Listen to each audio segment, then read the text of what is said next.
Una crisis epiléptica es una descarga neuronal anormal y excesiva de un grupo de neuronas cerebrales. Es la enfermedad neurológica más frecuente y afecta a 50 millones de personas en el mundo. La mayor cantidad de estos casos se manifiestan en la infancia y en la tercera edad. Las convulsiones son una manifestación clínica de la hiperactividad anormal y cuando una persona tiene convulsiones recurrentes irregulares se puede diagnosticar como epiléptico. Una alergia es definida como una reacción exagerada y anormal del organismo cuando entra en contacto con un alérgeno. Las alergias que suceden en el territorio maxilofacial se incluyen en la dermatitis de contacto de fisiopatología alérgica y responden al mecanismo de hipersensibilidad tipo 4 o tardía o al tipo 1 o inmediata. En la cavidad bucal y en los tejidos periorales pueden aparecer reacciones alérgicas como las siguientes. Las reacciones de hipersensibilidad tipo 1, que son alergias a los medicamentos beta-alactámicos, a los anestésicos locales, a los antiinflamatorios no esteroideos, AINES, y algunas sustancias utilizadas en restauraciones como el adhesivo y los selladores de fosas y fisuras. Las reacciones de hipersensibilidad tipo 4, que son la alergia al contacto con el látex, que son los guantes de látex, alergias a los metales, reacciones liquenoides a las amalgamas, piercings en la región bucal, tratamiento ortodóntico, por ejemplo, liberación y absorción de iones metálicos e implantología. El líquen plano es una enfermedad que puede causar hinchazón e irritación en la piel, el cuero cabelludo, las uñas y el recubrimiento de las mucosas. En la piel, el líquen plano en general aparece como bultos planos que causan picazón y que se desarrollan durante varias semanas. Ahora, en la boca, la vagina y otras áreas recubiertas por membranas mucosas, el líquen plano forma manchas blancas reticuladas que a veces tienen llagas dolorosas.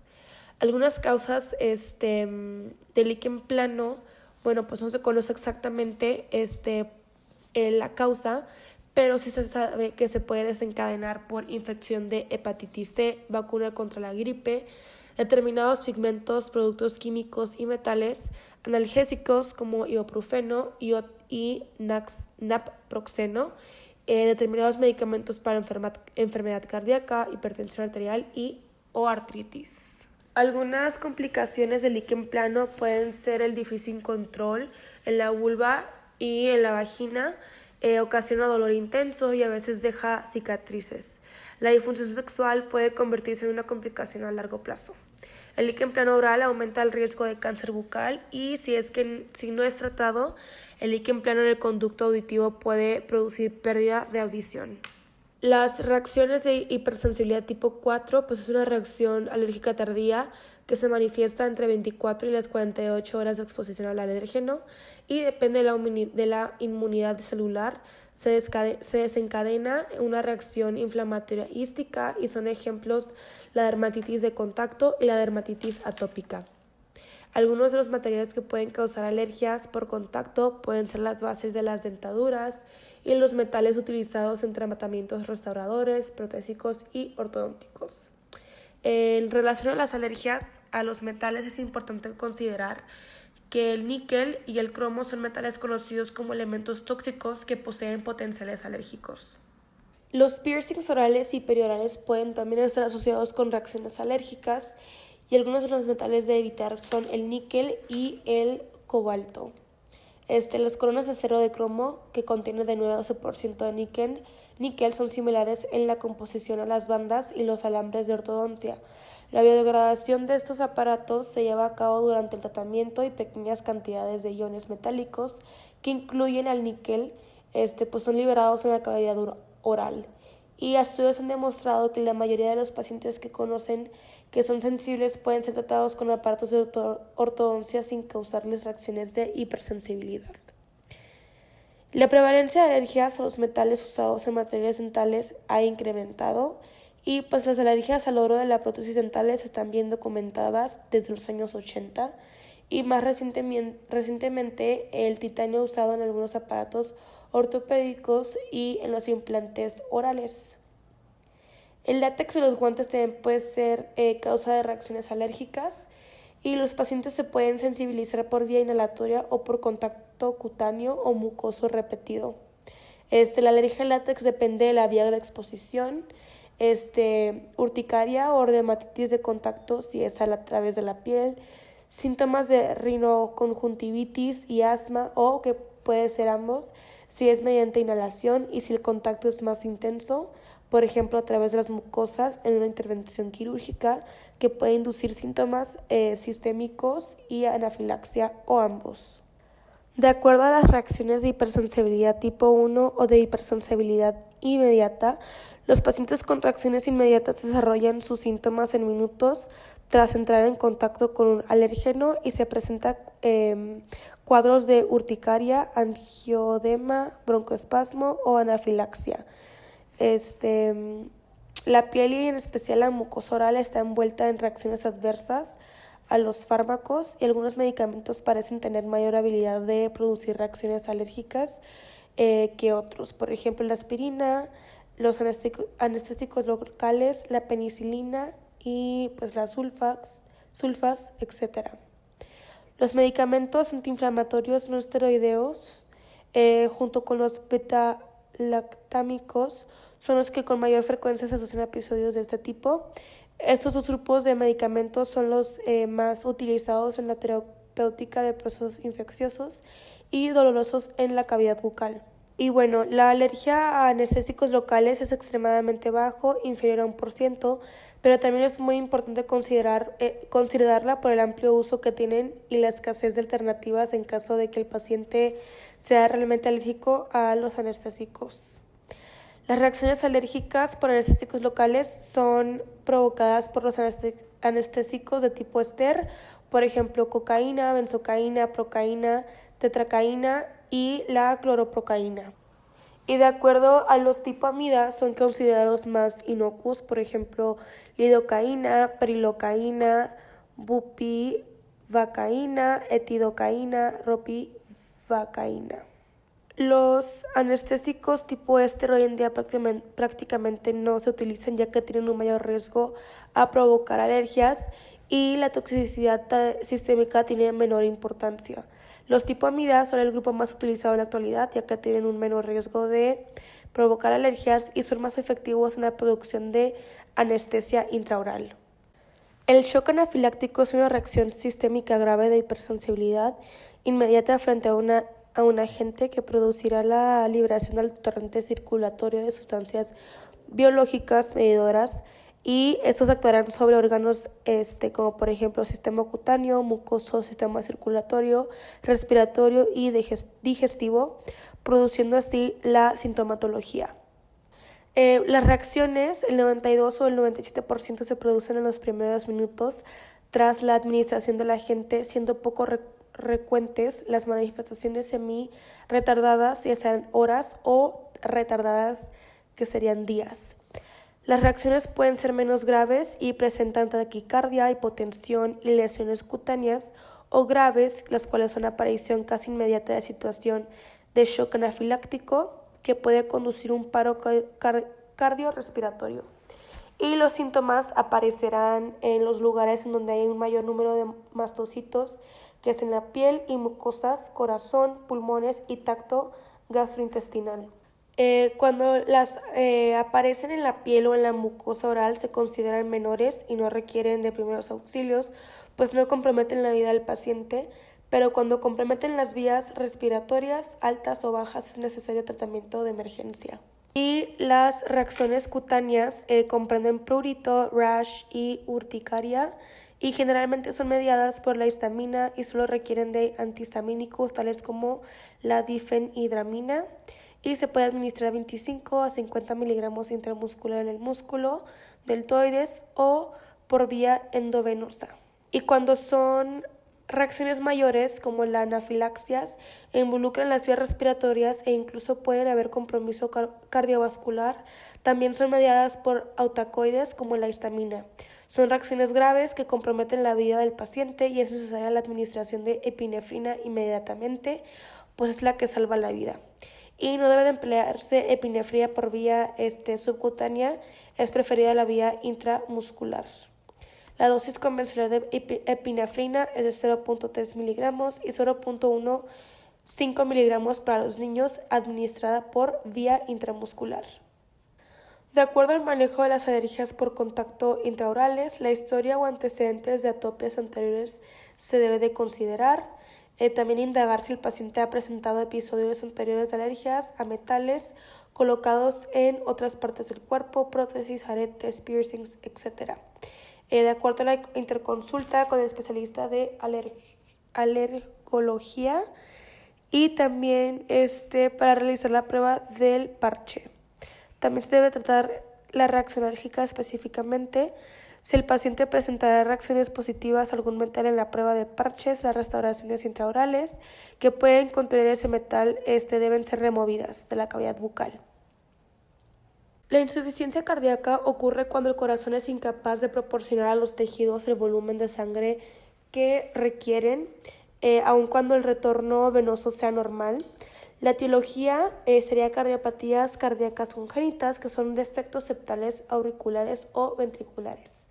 Algunos defectos del corazón serían infarto al miocardio, alteraciones valvulares, miocarditis, pericarditis, trastornos del ritmo, hipertensión y arritmias. Algunas de sus manifestaciones clínicas son edema en los pies y piernas, extremidades frías o húmedas, disnea al menor esfuerzo y ansiedad. Por congestión izquierda produce una afección pulmonar, hipertensión y edema pulmonar, tos y a veces sanguinolenta. Disnea, anorexia, debilidad, extremidades frías. Y bueno, cuando es por congestión derecha, puede haber varices esofágicas, distensión de las venas del cuello y de las extremidades inferiores, hepatomegalia, esplenomegalia también. Y por compensación renal puede haber hipervolemia por retención de agua, que es el aumento normal de volumen del plasma, policitemia secundaria, que es la elevación de los glóbulos rojos por una sobreestimulación en su producción, y algunos efectos colaterales por los medicamentos son la hipotensión ortostática, arritmias, náuseas y vómitos. De acuerdo a sus manifestaciones bucales, son la cianosis de labios, piel y mucosas, pulsación de las venas del cuello, y por medicamentos sería agrandamiento gingival, aparición de úlceras, edema, reacciones liquenoides, pénfigo, eritema multiforme, petequias y hiposalivación. De acuerdo al manejo odontológico, se le debe de consultar con el médico sobre el problema cardiovascular subyacente, su origen, evolución, control, tratamiento y pronóstico. Está contraindicado tratar en la consulta dental a pacientes con insuficiencia cardíaca congestiva sin diagnóstico, que hubieran abandonado el tratamiento, que no respondan al manejo farmacológico o que tengan un mal pronóstico. Se debe de diseñar cada paciente actividades previas al tratamiento dental que compensen los trastornos cardiovasculares presentes y tomar signos vitales en cada cita ante irregularidades de la presión arterial o en el pulso. En caso de daño valvular o cardiopatía congénita, prescribir profilaxis antimicrobiana para evitar endocarditis bacteriana. Y algunos de los exámenes complementarios serían en pacientes bajo terapia anticoagulante, solicitar un tiempo de protrombina, evitar interacciones farmacológicas y no rebasar la dosis de vasoconstrictores adrenérgicos recomendadas, y hacer uso de anestésicos locales con vasoconstrictor. También se debe establecer un estricto control de placa dentobacteriana e incrementar las medidas de cuidados caseros, por ejemplo, enjuagues fluorados, y profesionales en pacientes que muestren hiposalivación secundaria al tratamiento odontológico. La prescripción de AINES debe hacerse por periodos cortos y ante la posibilidad de hipotensión ortostática secundaria a fármacos, vigilar al descanso del paciente y al sillón dental. La hipertensión arterial afecta en la presión de la sangre hacia las paredes de la arteria, que es demasiado lenta. Hoy por hoy se encuentran niveles alarmantes de pacientes con hipertensión sin diagnosticar, y más del 50% de los pacientes con hipertensión diagnosticada no reciben el tratamiento adecuado. Algunos factores de riesgo para hipertensión arterial son edad, sexo, raza, diabetes mellitus, enfermedad en un órgano, Otra enfermedad cardiovascular asociada, estilo de vida, ya sea obesidad y dieta, sedentarismo, cigarrillo, consumo de alcohol, depresión y estrés. Y bueno, la presión sanguínea debe ser tomada en todos los pacientes odontológicos que asisten por primera vez a la consulta. Lo mismo debe hacerse en cada nueva cita, más aún muchos pacientes odontológicos que están sistémicamente comprometidos se manejan de una manera más segura, monitoreando continuamente la presión sanguínea durante ciertos procedimientos como cirugía bucal, tratamientos restaurativos largos y complicados, colocación de implantes y cirugía periodontal. Los registros de tensión arterial se clasifican de la siguiente manera: presión sanguínea óptima, presión sanguínea normal, presión sanguínea normal alta, estadio 1 de hipertensión, estadio 2 de hipertensión y estadio 3 de hipertensión. Los pacientes, de acuerdo al manejo médico, los pacientes con presión normal pueden ser evaluados nuevamente dentro de 2 años para efectos de diagnóstico cardiológico. Esto no impide que su odontólogo revise su presión arterial en cada consulta. Para los pacientes con presión normal alta deben de ser reevaluados otra vez por su cardiólogo dentro del año siguiente del establecimiento del diagnóstico. Y para los pacientes en estadio 1 de hipertensión, el chequeo debe realizarse nuevamente dentro de 2 meses. Los pacientes con estadio 2 de hipertensión deben reevaluarse cardiológicamente dentro de un mes, y los pacientes con estadio 3 de hipertensión deben de ser referidos inmediatamente a un centro clínico para instituir medidas urgentes de soporte. De acuerdo al manejo odontológico, en los pacientes en estadio 3 de hipertensión no debería realizarse ningún tratamiento odontológico. En los pacientes estadios 1 y 2 de hipertensión pueden recibir tratamiento odontológico siempre y cuando se haga la respectiva referencia al cardiólogo para que inicie una terapia antihipertensiva. En todo caso, un monitoreo continuo de la presión arterial de estos pacientes durante cada cita es absolutamente necesario. Y bueno, de acuerdo a el manejo de pacientes no controlados de hipertensión en la consulta dental, la conducta clínica ante un paciente hipertenso, especialmente los estadios 2 y 3, que no esté recibiendo tratamiento médico, es remitirlo y no realizar ningún tratamiento hasta que cumpla con una evaluación cardiológica. Menos del 50% de los hipertensos que reciben tratamiento poseen una tensión bien controlada, y se estima que solo 1/3 de los pacientes toman regularmente su medicación. De acuerdo al control odontológico de hipertensos controlados, el control óptimo de dolor, reducción de estrés y la ansiedad de la consulta son muy importantes durante la consulta dental. También el uso adecuado de vasoconstrictores y el manejo de efectos adversos de la medicación antihipertensiva, como lo son la hipotensión ortostática y el síndrome de boca seca. Los pacientes muy ansiosos pueden ser medicados con una pequeña dosis de diazepam u oxazepam 30 miligramos la noche antes y 1 hora antes de la cita. Y algo muy importante que se debe mencionar es que los pacientes en estadio 3 de hipertensión no deben recibir ni siquiera una pequeña dosis de anestésico que contenga epinefrina. El evento vascular cerebral es un conjunto de patologías que afectan a los vasos sanguíneos. En el segundo caso se puede referir a ictus hemorrágico, que son menos frecuentes, pero su mortalidad es mayor en determinada región de este. Y el grupo de patologías son conocidas popularmente como embolias o accidentes cerebrovasculares de un paciente y se manifiestan súbitamente. Es la facilidad del sangrado ante los procedimientos que se le puede efectuar, debido a que se encuentra bajo una terapia antiagregante plaquetaria, y para prevenir trombosis arteriales y venosas en pacientes con historia de accidente cerebrovascular. Los fármacos más usados son ácido acetilsalicílico y la prevalencia de los otros factores de riesgo asociados. Cuando estos pacientes deben someterse a una intervención quirúrgica, se plantea la necesidad de retirar la terapia antiagregante plaquetaria y someterlos a un posible incremento de riesgo al presentar una complicación trombo. Se les puede, y bueno, se les puede El primer caso se denomina ictus de una complicación tromboembólica cardiovascular, o por el contrario, si se mantiene el tratamiento, podría aumentar el riesgo de presentar alguna complicación hemorrágica. Se le debe consultar al médico tratante para determinar si es seguro suspender el tratamiento por unos días, y si se apela la suspensión se realizará 3 a 4 días antes del procedimiento, tiempo requerido para que se forme un número de plaquetas adecuadas para reaccionar y realizar una adecuada hemostasia.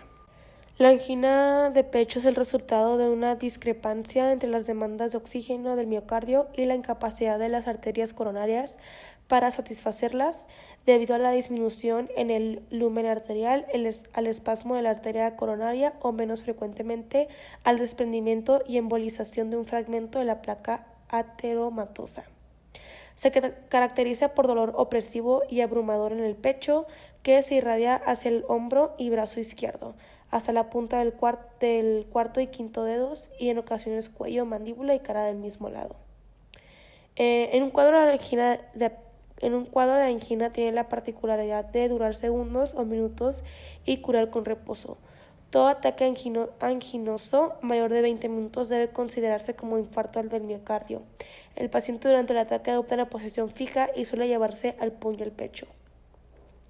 Esta enfermedad se suele presentar entre los 45 y 65 años de edad, especialmente en varones cuya profesión suele considerarse como altamente estresante. La clasificación de la angina de pecho: clase 1, angina causada solo por ejercicio extenuante o prolongado. Clase 2, el dolor anginoso aparece al hacer ejercicio moderado, como subir más de un piso o andar de 2 o más cuadras con limitación ligera de la actividad física.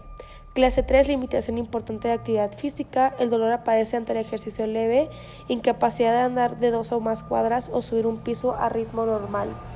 En la clase 4 es la incapacidad para llevar a cabo ejercicio alguno, y el dolor aparece ante cualquier actividad física y puede presentarse en el reposo. Algunas de las manifestaciones orales son el dolor. El dolor se ve reflejado hacia el ángulo izquierdo de la mandíbula, y en muchas ocasiones ha sido el primer indicador de cardiopatía coronaria. El hecho de que desaparece con el reposo permite sospechar el diagnóstico. También la hiposalivación y cambios en tejidos blandos.